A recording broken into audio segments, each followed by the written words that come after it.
din na? Ganun na. Hello, Philippines! Hello, hello, everybody! Good morning to the people of God.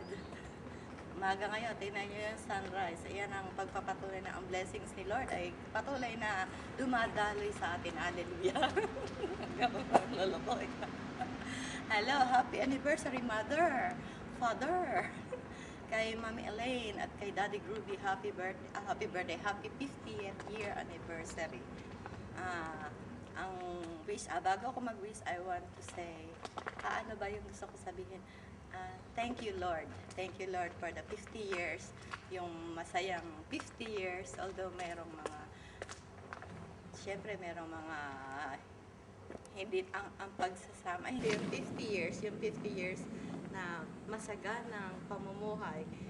Maybe hindi sa pera, pero yung pagmamahala na nandun sa pamilya, yung pagsusunuran, yung lumaki kami ng may takot sa Diyos, yung hindi ako iiyak, yung maraming salamat dahil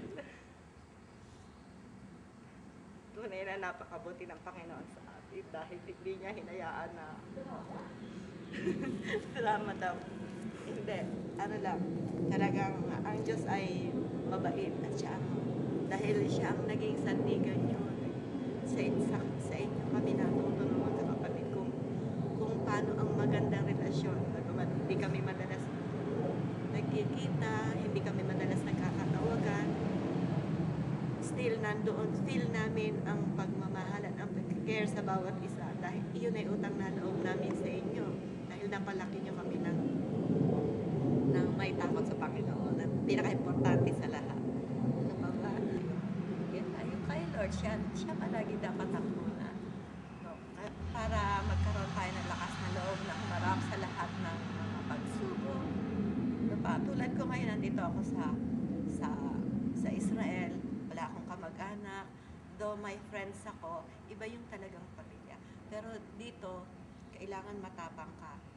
Ako yung dating pinakaiyakin, ngayon feel ko na matatag ako buhat ng tinanggap ko si Lord sa buhay ko. Parang testimony. Balik tayo dun sa ano nyo. Dad, madalas kong marinig noon, tay, di ba? Madalas yung kinakantahan si nanay. Hindi ko nakita yun sa ibang mag-asawa. Idolo ko kayo kasi pagkaano si nanay.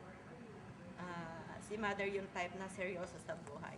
Si tatay seryoso din sa buhay pero ano siya, ma-joke. Parang si Chiquito yan, magaling sumayaw, magaling kumanta, tapos magaling mag-gitara. Sa kanya nga ako natuto ngayon, nagagamit ko na yung talent na binigay sa akin ni Lord sa pag-gitara. Doon sa inyo kasi naunang.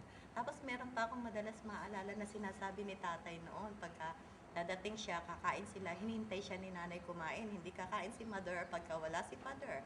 Ang madalas sabihin ni father, tay, natatandaan ko, ang sabi niyo, coffee without sugar is like life without romance. Napaka-romantiko ng aking ama. Although talagang stricto siya. Siguro naranasan yung mga pinsan ko na nakasama namin noon. Kung natatandaan nyo, nandun pa tayo sa maliit na bahay. Sa Santa Cruz talaga namang sa hirap na. Magko-closing na raw po ako para maipadala na to, maihabol na. Huwag niyong, Len, i-edit mo ha. Piliin mo na yung maganda, yung pangit wag na. Tapos hi sa lahat ng bisita, hello sa mga kapatid ko, sa kanilang mga pamilya, syempre sa mga anak ko, at saka sa asawa ko, sa nanay at sa tatay. Sa inyo lahat, yung pamangkin ko na wala dyan, alam ko si Ton absent, o nakasakay pa yata, ang bayaw ko, si Kuya Tony, wala rin siya, si Presi, hi, dumating ka na pala, sino ba, yung mga pamangkin ko, at saka yung anak ko si Paolo, hindi ko alam kung makakarating siya dahil masipag mag-aral yan. Hi Gian, I love you. Kim, sexy ka na ba? I hope hindi ka nakagaw ng maong. Ano ba? Ang nanay nyo naka-Nike yan. Sino? Sabi niya, tingnan mo daw ang outfit ni Mami. 45. 45, anak. Pero okay lang. Yan ang mga... Patingin daw ng shoes. Nike yan, Nike. Ito, courtesy of Rachel, birthday ko noon. Regalo niya sa akin, ngayon ko lang sinuot. Alam mo, maraming blessing palagi dumatating si Lord. Hindi ko na kailangan bumili. Patuloy na dinibagsak niya yung mga blessing sa akin. Praise God. Hindi man sobra, hindi naman kulang. O, di ba ba? Sapat, sapat. Laging nasa Kanya ang kasapatan. Kaya praise the Lord. Father, Mother, sana Palakpakan umaba naman ang dyan, buhay Mel. niyo. Takot na ba ako? Oo. Sige na. Umaba pa ang buhay niyo. At saka, Audience impact yan. lalong patatagin ang inyong pagsasama. Maraming audience dito. At maging mas lalo tayong sumandig sa Panginoon because He is our stronghold. Sabi nga sa Psalm 27, for the Lord is the stronghold of my life. Wala na akong whom shall I be afraid? He is the light and the salvation of whom shall be yan, i-edit mo yan. Nakalimutan ko. Daddy, wait for me. Pag nakagraduate si Paolo, uuwi na ako. Bye! Clap your hands.